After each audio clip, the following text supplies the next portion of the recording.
is in your mouth. All right. Amen. Amen. Watch it.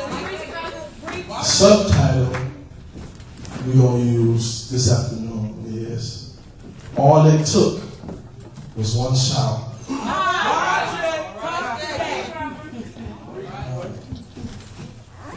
My sophomore year high school, the counselor made a suggestion to me. She said, Kendric, sometimes when you're speaking, you can't understand what you're saying. True story. She says, because you have what you call a lazy tongue.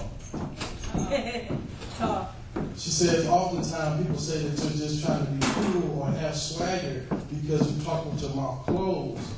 But it's not that. You really want to move your tongue so you can articulate, but your tongue is just lazy.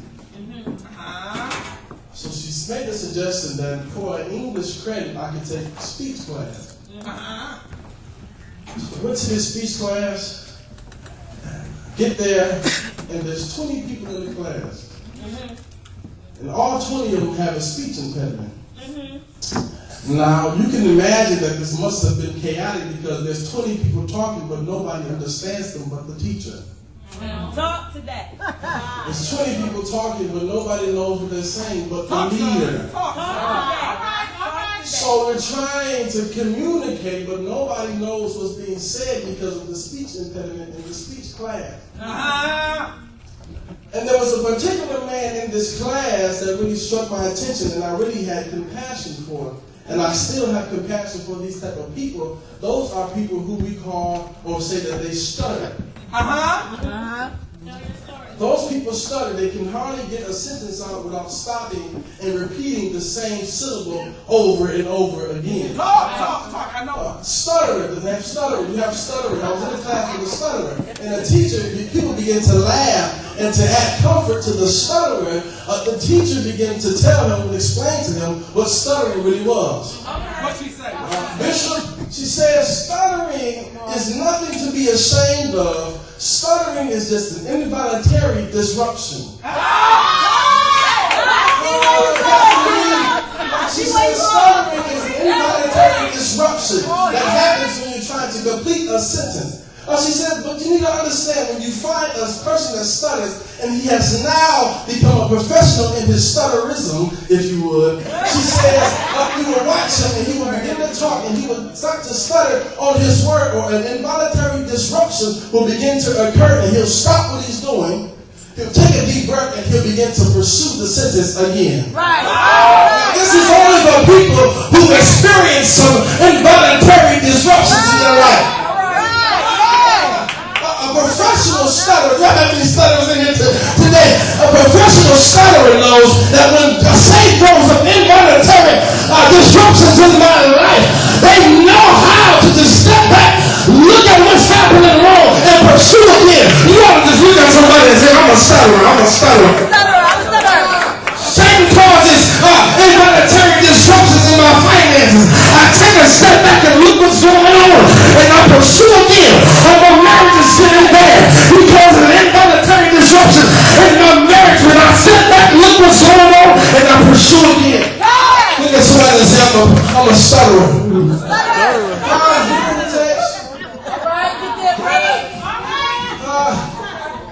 We have here Joshua and the children of Israel. Moses just dies. Joshua puts the children of Israel, God puts the children of Israel in Joshua's hand.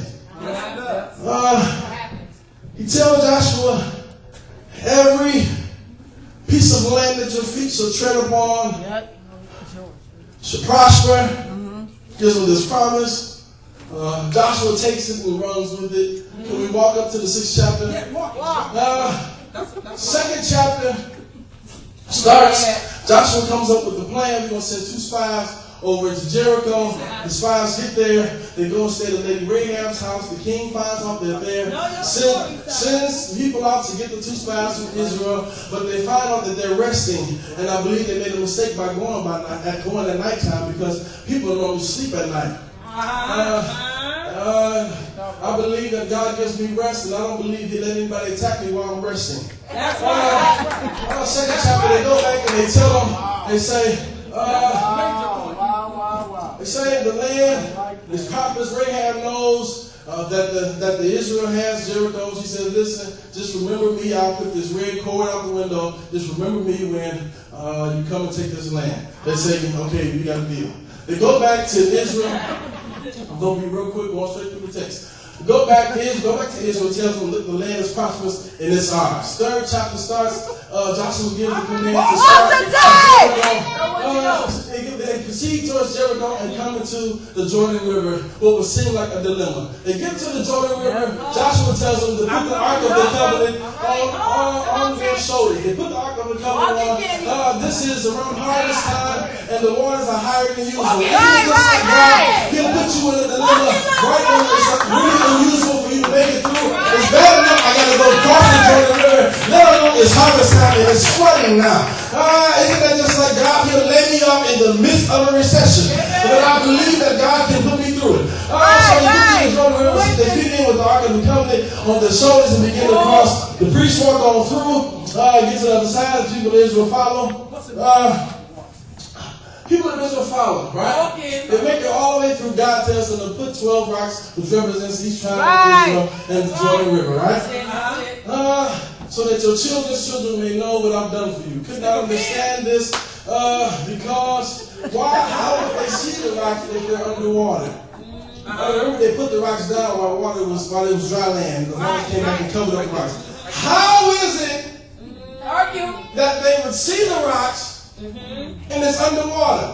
Position right there. Yes, sir. What God was really trying to get across to them was that when the time of drought came, or famine, when the waters became extremely low, they would be able to see the rocks that they put there before. That's right. And they would know that if He did it before, He'll do it again. Is there anybody in here with that testimony? You know that God has done some stuff for you before, and you say in your sanctified mind that if God did it for me before, He'll do it again. See, that's why I really have to argue the fact when people say I erase my past. Please don't erase all of my past. Not only should I be delivered from some of my past, but I found out that my past can deliver me. Somebody missed that.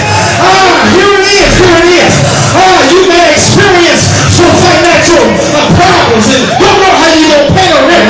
But just go back to your past and remember, if He did it before, He'll do it again. You have somebody that's in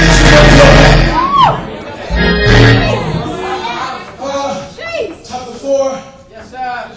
They put the rocks down. You talking? Right. Thank you, sir. They put the rocks down. The waters go back to where they were. Right? Chapter 4 is the end of a miracle. Let me see. We're going to go to our text. All right. Chapter 6 is the miracle of Jericho, our text. Chapter 4 is a miracle. Chapter 6 is a miracle. But in chapter 5, there's circumcision.